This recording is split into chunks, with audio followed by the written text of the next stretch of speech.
Hello and welcome to this PCR London Valve session on intravascular lithotripsy, expanding the boundaries of transfemoral TAVI. My name is Sam Dawkins. I'm an interventional cardiologist based in Oxford in the United Kingdom. I'm joined by Ola De Backer, a cardiologist at Riggs Hospitalis in Copenhagen, and also by Carlo De Mario, who's a cardiologist at the University Hospital Careggi in Florence. Both are leaders in the field, and they've both joined me to talk about intravascular lithotripsy in TAVI.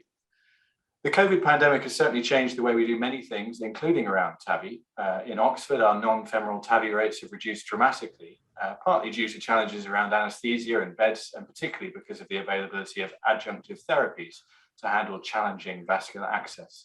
Ola, perhaps we could start with you. How has the proportion of patients undergoing transfemoral TAVI changed in Copenhagen? Well, I would say also in the start, we were already rather a transfemoral side because it's all depending on which valve you were using. So in the beginning of our TAVR program, we were core valve users, and that's actually led us to use mostly transfemoral, also of course from transsubclavian.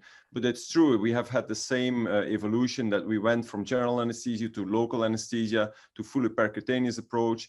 And nowadays we do more than 95% of our procedures transfemorally. And I would say we were, thanks to IVL therapy, intravascular lithotripsy, we can push these boundaries further and further. So we think there is a lot to win from treating our patients transfemorally. Very good. Thank you. Thank you very much for that. Over to you, Carlo. What are some of the common problems that are associated with transfemoral TAVI?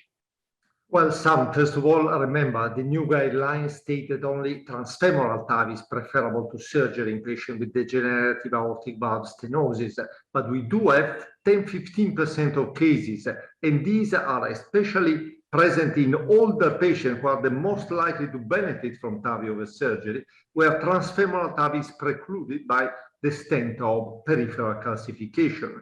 So the miniaturization of the current TAVI delivery system makes failure due to insufficient diameter at the insertion point quite rare.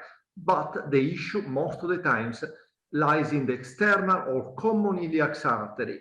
Severity of calcification is as important as tortuosity. Of course, when you have circumferential calcium around the lumen of 4 millimeters, you are almost certain that you will need the new technology of lithotripsy to go through with your delivery system. But don't underestimate longish calcified segments that are maybe 6, 7, even 8 millimeters in diameter, maybe not circumferential, maybe even less than 270, just protruding nodules that when there are extreme tortuosity may raise unsurmountable problems without lithotripsy. So it's not just about vessel caliber, which is the number we all look at, it's about tortuosity and degree of calcification. Ola, for people, many of our viewers may not have used intravascular lithotripsy before and may not be aware of some of the advantages in challenging femoral TAVI. Would you mind just talking us through some of those advantages? Well, the main advantage is, of course, when you have a patient with a very calcified peripheral access, you're very concerned that there might happen a vascular rupture or a spiral dissection or any other vascular complication. So what IVL really does, or intravascular lithotripsy, it generates a sonic pressure wave. And these sonic pressure waves are generated by lithotripsy emitters, which are integrated in a PTA balloon. And these waves are able to modify both the superficial and the deep vascular calcium, thereby changing the vascular compliance or the vessel compliance and allowing for controlled luminal expansion. So you make some kind of micro cracks into the vessel wall that makes the vessel more compliant. And then you also you can expand the vessel without the penalty of a nasty vascular complication. That's why we can treat even patients up to with a very severely calcified lesion, even circumferentially with intraluminal diameters as low as 3-4 millimeters. There seems to be, I think it's quite region specific whether interventional cardiologists tackle peripheral vascular intervention. And just from a purely practical standpoint, how do you actually use this technology? I mean, most TAVI operators are also coronary operators. how does this compare to PCI of a mid-vessel lesion? I would say, as Carlo already mentioned correctly, typically most severe calcifications are in the common iliac or in the external iliac. So you typically make your puncture at your puncture site as normal. You do your pre-closure, and then you just bring in a coronary wire or 0014 wire, and on that wire you can bring in your IVL balloon, and then you apply your intravascular lithotripsy. Afterwards, you can then bring in your introducer sheet for your TAVI, and you can continue your TAVI. So it's very simple, very easy approach. There's nothing difficult on performing such a procedure. If I may echo your points, Ole, I also think that it's a standard puncture, first of all, femoral puncture, the way we normally do. And that's helpful also for other modalities of treatment, like use of impel, use of ECMO, the arterial cannula of ECMO. If you don't have access to this technology, if you are unable to use it, I don't think you are a complete, even coronary interventionalist. So please add this to your armamentarium. That's very helpful. Thank you both for that. Thinking about how you now use IVL in your day-to-day workflow, a question for you, Carlo. Do you select patients who are going to need IVL up front, or do sometimes you change your plans on the table? How does it work in your center? No, I think it's a very good question, Sam. I think around 2/3 of cases, you know from the start, again, because the lumen diameter is too small, because it's concentric calcium, is a long disease segment, is extremely tortuous. But you should be open to the rest of this third of cases when the moment you see that your 14 French cook sheath, when you're using an Evolut Medtronic, that's our standard start of the case, or the E-sheath from Edwards, if you're using a balloon expandable valve, they don't go up and they have difficulties, be ready to switch. And that's quite easy, having your machine charged, your console charged, and a 6 to 8 millimeter lithotripsy balloon available. Now you have also 8 millimeter balloons that can deliver in half time the same 300 pulses, and this is an extremely efficient technology. Now, you've both had publications in the field very recently.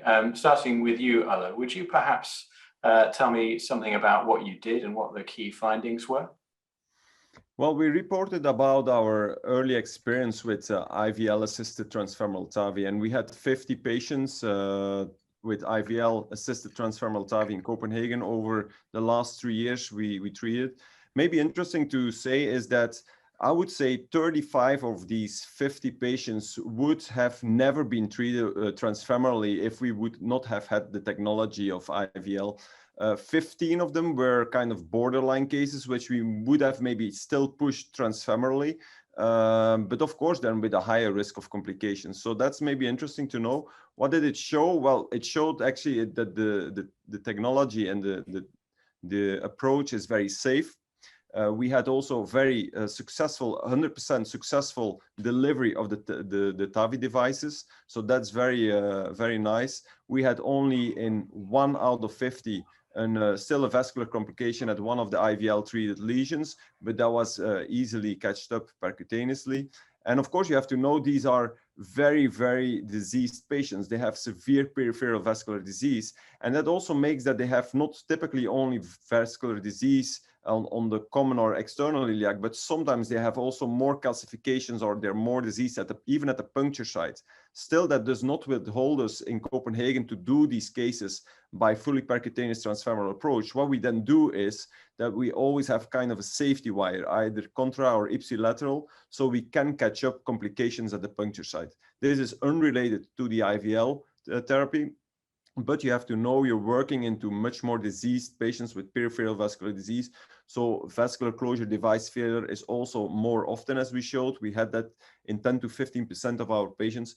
But then I would say that's not a problem. We are just prepared with balloons, with covered stents to catch up these puncture site problems. And we showed that we have 0 major vascular complications if we look to VARC2 defined major vascular complication definitions.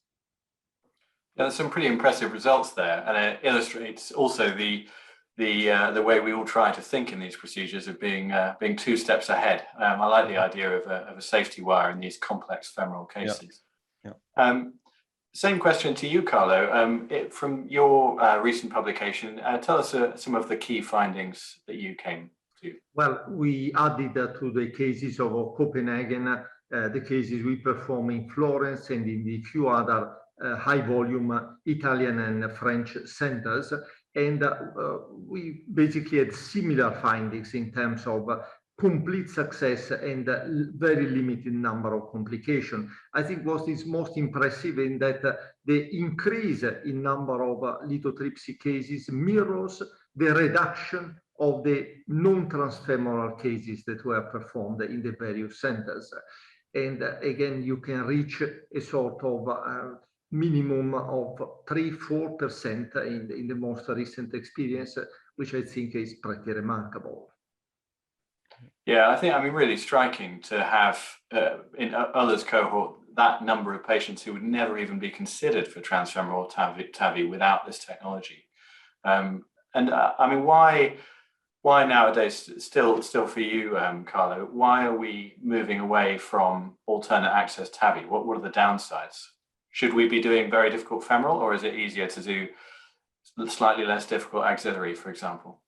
Well, I mean, I think it's not just a matter of being in the guidelines. The guidelines are such because, unfortunately, non-transfemoral approaches are also prone to higher number of complications. They are surgical approaches that may require general anesthesia. Even a transsubclavian in our hands most of the times is done with under general anesthesia, and that's not ideally in an elderly patient. They are approaches not done very often, and that also doesn't help. If you have extremely complex transcaval procedures and you do once a year, that's, of course, I'm happy to refer to a single center in Italy or in France, but that's probably not ideal. And I confess, I see very rarely the need. And of course, transapical is now totally disappeared and has been right. That is a rather rudimentary approach of the very beginning of TAVI now is gone. Yeah, I mean, I would personally take challenging femoral over any other alternate access with the tools that we have available now. So, Carlo, would you mind just summarizing some of the things we've discussed now, and particularly some of the thoughts you have around adopting IVL in day-to-day practice? Well, I think the conclusion is indeed that what we discussed just right now, I think it's better to push your boundaries transfemorally. There are so many advantages in this. We know that alternative access like transsubclavian, transaxillary, also transcaval, they are going together with higher complication rates. Also, all these TAVI devices, they have been designed for transfemoral route or transfemoral approach. There is a more practical cath lab setup which you can hold when you work transfemorally. Also, not unimportantly, we as an operator, we stand there every day performing these cases. We have less radiation when we do transfemoral than a complex transsubclavian or transaxillary or transcarotid case. So also that I have to think of. So I would say in as a final conclusion, performing your TAVI procedure by percutaneous transfemoral approach, and this facilitated also by IVL for these additional 5% of cases, that's the best guarantee for low complication rates at your TAVI program and also early ambulation of your patients. Excellent. Well, that's a good point to end. Thank you both very much for joining me, and thank you to all of our audience for joining this session on IVL and TAVI. Thank you very much.